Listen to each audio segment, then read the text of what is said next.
Dok e skul chalo nade, nyithindo sechopo, jopuonjore krema chalo nade, gin mage machalo hinga mantiere kinde mag Yepo kendo to en ang'o minyalo lernwa?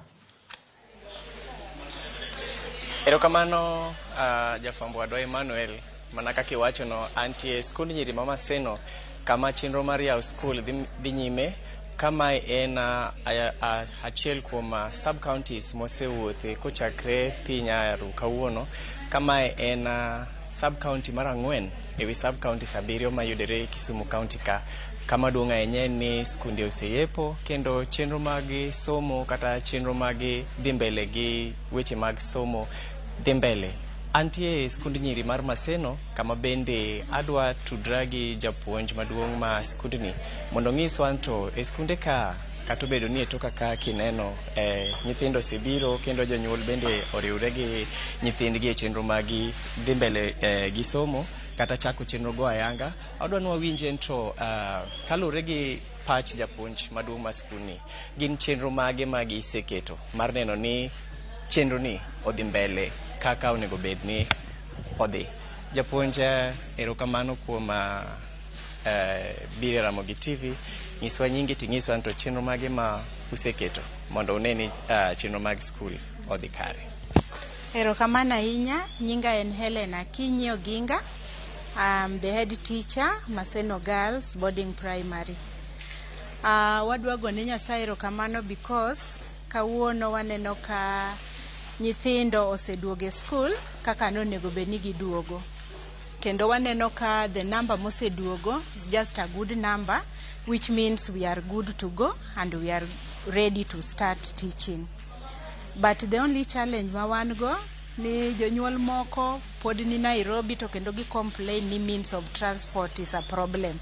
But we hope ni by the end of the day they will come back to school and then all shall be well.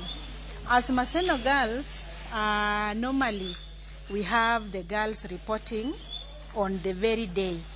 Maybe because of the activities and the modalities that we have put in place, because we normally begin teaching immediately, and therefore that's why the parents, they normally have to bring their girls back to school on the very day.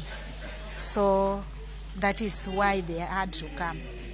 Japuonj, kalure gi atamalo ma samoro osechope skul ka, inyalo wacho en atamalo marom nade to be inyalo bed gi ote ne jonyuol ma samoro pod nigi luoro mar we nyithindo mondo obi e skul? Yeah, the number mosechope school is about 50% of the girls.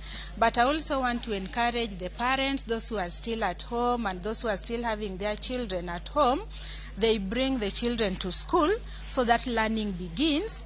Now that the term is very, very short, so there's no need wasting time or having the children at home.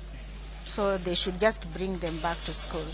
Kawatieko, inyalo ng'iswa ni chenro mage miketo mar neno ni udhi mbele gi chenro ni kalure gi curriculum manyien?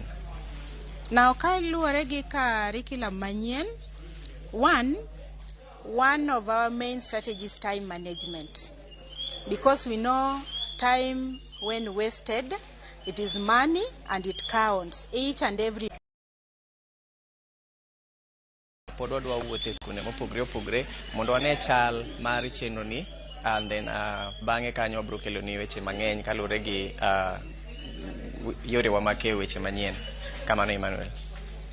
Erokamano James kuom tudri kodwa e chenro ma migago. Erokamano kuom bedo wang'we kaunti ma Kisumu kiwuotho e sub counties duto. Wan gi geno ni weche manyien ibo bedo kisekolonwa mabiro isebedo kisekolonwa e Kisumu county duto. Kenyiswa ni to kwan atamalo mar jopuonjre to kod skunde mayaw chalo nade.